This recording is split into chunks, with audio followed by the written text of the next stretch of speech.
안녕하십니까. 지난 시간에는 우리는 콜룸바누스와 유럽교회의 활동에 대해서 살펴보았습니다. 이 시간은 콜룸바누스의 죽음 이후의 유럽교회를 살펴보겠습니다. 이 시간을 통해서 우리는 거짓과 진리의 역사를 계속해서 보게 될 것입니다. 일반적인 역사는 힘센 자들과 폭력을 휘두르는 자들이 자신들의 업적을 기록한 것입니다. 하지만 우리는 그 역사에서 조롱당하고 무시당하고 모함당하고 학살당해온 사람들에 관한 기록들을 찾아볼 수가 있습니다. 대적자들이 철저히 조작하고 거짓 증언한 가운데서 그들 스스로 실토할 수밖에 없는 진실된 증거 이야기를 통해서 우리는 역사 속에 거룩한 진리는 숨겨질 수 없다는 교훈을 배우게 됩니다. 브리튼과 중유럽의 이교도들을 회심시키고 거기에 문명의 씨앗을 뿌린 초기 아일랜드인 선교사들의 사역에 대한 기록들은 다수가 그것을 거짓으로 설명하고 있지만 거짓이 아닌 경우에도 대부분은 그 진실을 간과해 버렸습니다.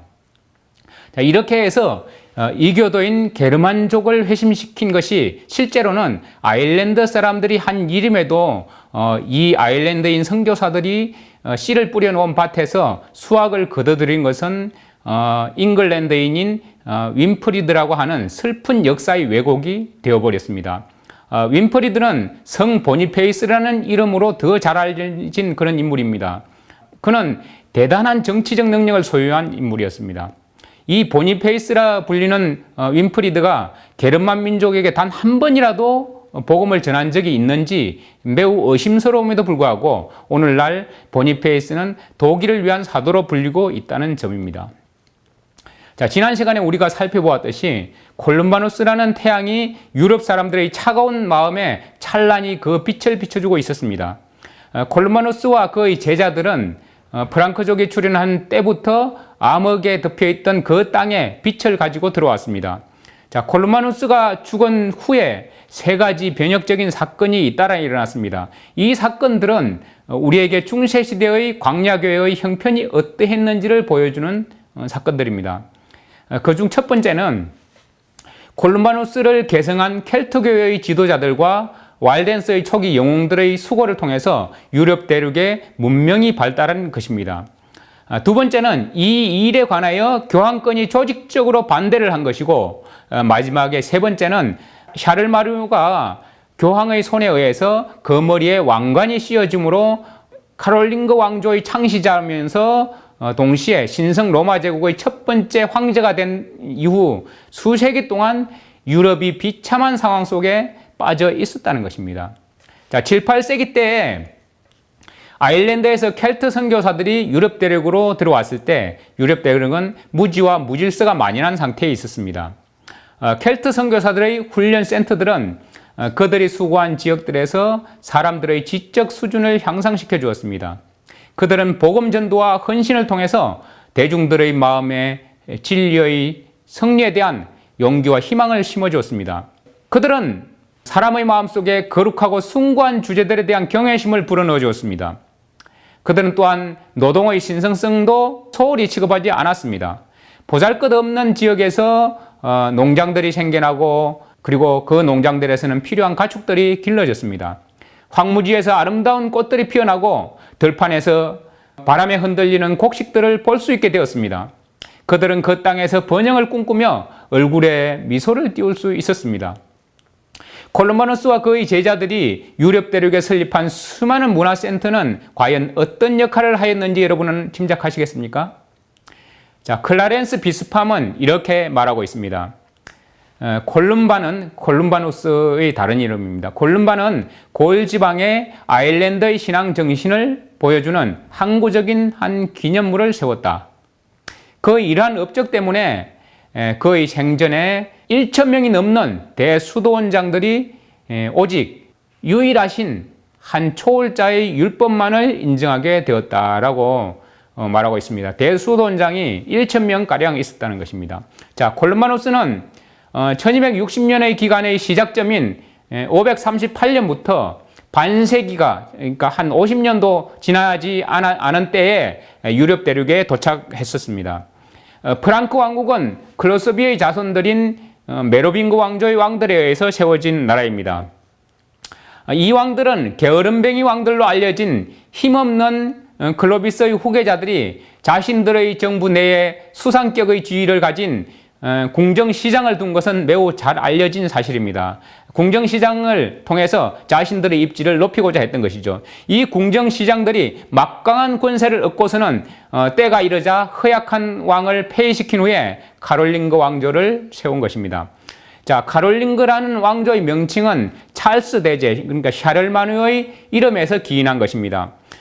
샤를마누의 전임자들은 로마 교회에서 파견된 성직자들의 도움으로 그 권세를 유지해 왔습니다. 그래서 그들은 콜룸바누스의 후계자들을 끊임없이 괴롭혔습니다.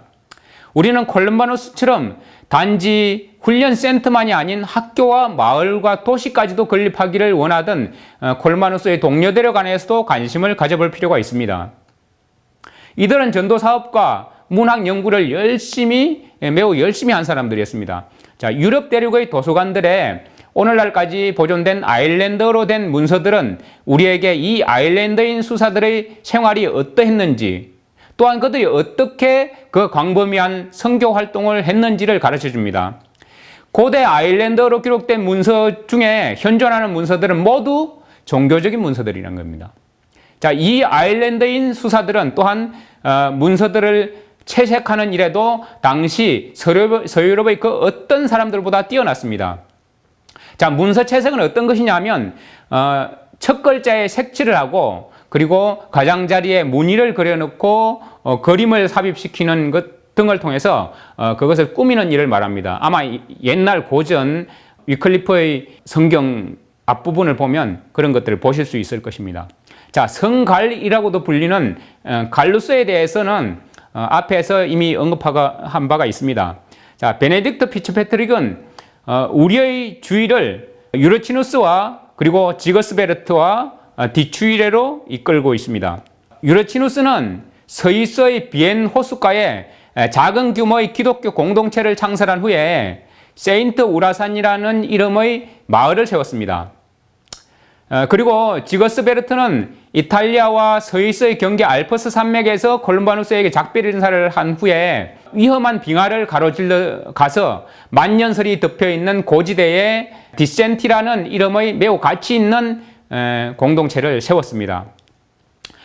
성갈의 동생으로 생각하는 디추일은 루어라는 이름의 마을과 선교센터의 기초를 놓았습니다. 자, 이 켈트 문화센터들은 다른 많은 센터와 함께 수세기에 걸친 위기의 시기를 잘 견뎌냈습니다.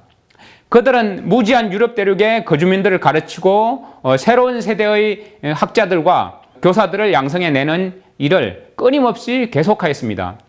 자, 유럽 대륙에서 켄터교회 센터가 급격히 늘어나서 더 넓은 지역으로 퍼져나가서 그만큼 성경도 더 많이 필요하게 되었습니다. 어떤 학교에는 학생들이 때로 몰려왔습니다. 3, 4명의 학생이 한 권의 성경을 쓴다고 해도 우리가 오늘날 프랑스, 그리고 벨기에, 독일, 스위스, 오스트리아, 그리고 이탈리아라고 부르는 이 모든 나라에 다 공급하기 위해서는 막대한 수의 신약 성경이 필요하였다는 것입니다. 이 점에 갑작스러운 정치 변화가 발생해서 스코틀랜드인들과 아일랜드인들의 정착종들을 역사의 뒤안길로 밀어 넣어버리는 사건이 있었습니다. 이 정치적 변화들은 교황권이 자신들의 교회 성장과 발전을 위해서 이 지역들에 있는 통치자들과 동맹을 맺음으로써 발생한 것들이었습니다. 저술가들 중에서는 켈트교회의 조직이 중앙본부의 통제가 거의 없는 매우 엉성한 조직이었다고 하는 잘못된 근거를 가지고 켈트교회를 깎아내리려고 애쓰는 사람들이 있습니다. 그런 일은 가능성도 없을 뿐더러 실제로도 그와 전혀 달랐습니다. 이 아일랜드인 이주자들은 모든 일을 단정하고 질서 있게 행할지니라 하는 고린도전서 14장 40절의 말씀대로 성경의 겉면을 연구하고 순종하였습니다. 자, 아일랜드인 선교사들이 국가와 연합한 한 교회에 의해서 억지로 파송된 것은 결코 아니었습니다. 그리고 그들은 무력의 위협 아래서 서로 복종하게 하도록 강요당하지도 않았습니다. 하지만 그들은 절대 끊어지지 않는 진리의 끈으로 서로 묶고 있었습니다. 성령의 영감으로 주어진 하나님의 기록된 성경의 복을 그들은 누리고 있었던 것입니다. 그들은 교회 안에 계급제도가 존재하는 것을 피하고자 하였습니다. 따라서 켈트 교회는 로마 교회가 쓰던 호칭들과는 다른 호칭들을 사용하였습니다. 한편 아시리아에서 중국에 이르기까지 동방의 교회는 이 교회의 본부가 있던 메소포타미아 남부의 셀루시아에 거처하던 카톨리코스, 그러니까 동방교회의 주교인 카톨리코스를 그 지위가 가장 높은 목사로 인정하였습니다. 켈트 교회는 서방에 존재하는 동방의 교회들의 짝이었습니다. 이 교회도 분명 하나의 조직을 가지고 있었습니다. 페르시아가 해교도들에게 정복당한 후에도 이 조직은 계속해서 존재하였습니다. 하지만 총대주교의 거처가 바그다드로 옮겨졌다가 다시 500년 후에 다시 메소포타미아 북서부의 티그리스 강변에 있는 니누에 가까운 모술로 옮겨졌습니다. 자, 그러면 유럽 대륙에서의 켈트 교회에 대한 교황권의 어떠한 적대 행위가 있었을까요? 로마 가톨릭 권력 집단은 두려움과 불안 속에서 켈트 교회에 의해 이루어지고 있는 업적들을 바라보고 있었습니다. 교황 자카리는 유럽의 켈트 선교사들의 선교 지역에서 활동하던 자신의 중요한 대리인에게 보내는 편지에서 이 교회 목사들의 수가 자신들의 교회에서 보낸 성직자들의 수보다 더 많다는 사실을 인정하였습니다.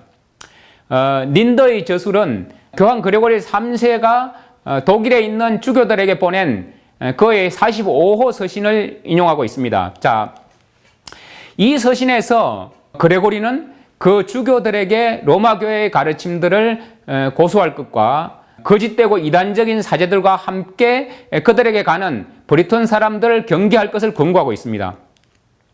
또한 닌더는 같은 교황이 주교들과 군주들에게 보낸 다른 서신들을 인용하고 있습니다. 이 서신에서 이 교황은 그들에게 자신이 보니페이스를 그 지역으로 보내는 이유 중 하나를 말하면서 뭐라고 하냐면 악마의 술책에 의해 이단의 희생물이 된 사람들을 되찾는 것이라고 알려주고 있습니다. 자, 이런 사실은 우리에게 종종 독일 기독교의 사도요 창시자로 소개되고 있는 보니페이스, 본래 이름은 조금 전에도 말했듯이 윈프리드라고 하는 이 보니페이스의 행적에 관하여 다시 한번 살펴보게 하는 것입니다. 자, 앞에서 보니페이스가 기독교의 기초를 놓은 것으로 알려진 대부분의 나라에서 실제로 그 기초를 놓은 것은 콜룸바누스와 그의 후계자들이라는 것을 말씀드렸습니다. 자, 이런 사실은 편견 없이 역사를 살펴본다면 누구든지 발견할 수 있는 그런 사실입니다. 우리가 특별한 주의를 기울이지 않는다면 보니페이스가 켈트 교회에 대한 경멸과 정오 속에서 자라난 잉글랜드인이라는 사실을 지나쳐 버릴 수 있습니다.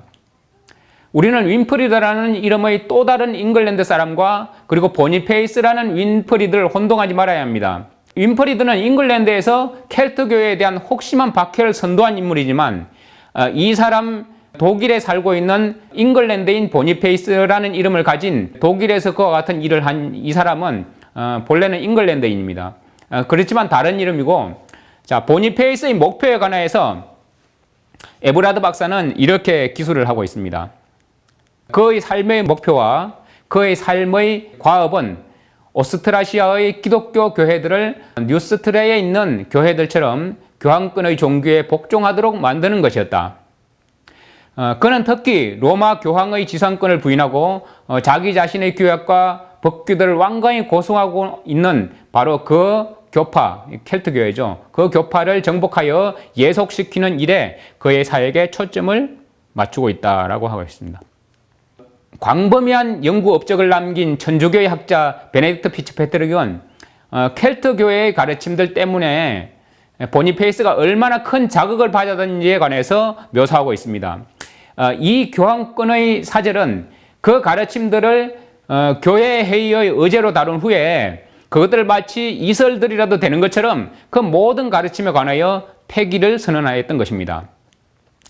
교황은 보니페이스가 그 선교사들의 사역을 파괴시켜버리기 위해서 그곳에 갔는데 오히려 아일랜드인 선교사들의 강력한 영향력 아래로 보니페이스가 빠져들까 봐서 매우 두려워했습니다. 이것 때문에 교황은 보니페이스가 사역을 시작할 때 그에게 엄중한 서약을 하게 해서 그를 교황권에 속박하게 했던 것입니다. 로마에 있는 실제로는 베드로와 관련이 없는 베드로의 가상 무덤 앞에서 그는 이렇게 서약을 하였습니다. 나는 사도 중에 으뜸이신 당신과 당신의 대리자이신 교황 그레고리와 그의 후계자들께 하나님의 도우심을 힘입어 천주교의 신앙 안에 머물 것과 그 어떤 경우에라도 천주교에 반대되는 것을 받아들이지도 않고 모든 면에서 나의 신앙을 고결하게 유지하고 당신과 하나님이 맬 수 있는 권세와 그리고 풀 수 있는 권세를 모두 부여하신 당신의 교회의 유익과 앞에서 언급한 당신의 대리자인 그의 후계자들을 위해서 끊임없이 노력할 것을 약속합니다. 또한 교회들을 관장하는 사람들에게서 옛 교령들이나 교부들의 가르침에서 어긋나는 행동이 발견되면 언제든지 나는 그들과의 교제나 관계를 단절한 후에 그들의 그 같은 행위를 해방할 수 있다면 해방을 하고 만일 해방할 수 없다면 그 행위를 교황께 성실히 보고할 것입니다 라고 선서를 했습니다.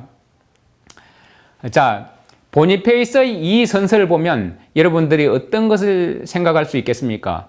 자, 그가 어떠한 방법으로 그의 대적들을 대적할 것인지 그의 서약을 통해서 우리는 미루어 짐작할 수 있습니다. 자, 시간이 다 되었으므로 이 시간 여기서 마치고 다음 시간 계속해서 보니페이스의 서약에 대해서 다시 한번 살펴보도록 하겠습니다. 다음 이 시간에 다시 찾아뵙겠습니다. 감사합니다.